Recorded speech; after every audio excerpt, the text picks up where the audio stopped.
I have here two solar panels on my roof, one here and another one there, and they're both 100 watts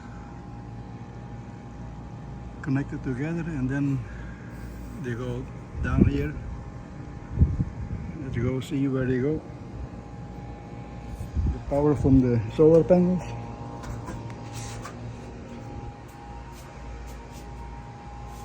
Come out there.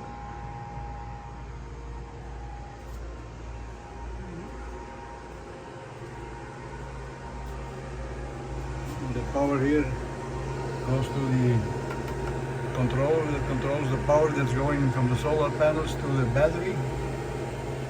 Here's the battery. And that from the battery goes power to this transformer that changes 12 volts from the battery to 110 volts AC.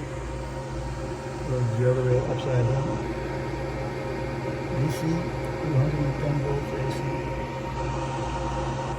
And I plug in port, yellow, and it goes through the wall to an outlet inside of the house.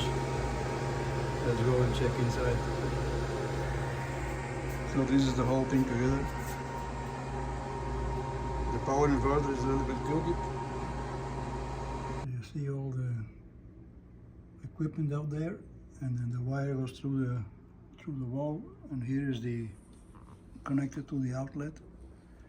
And here we have power, 110 volts. I have the radio hooked up to it and the night lamp over there.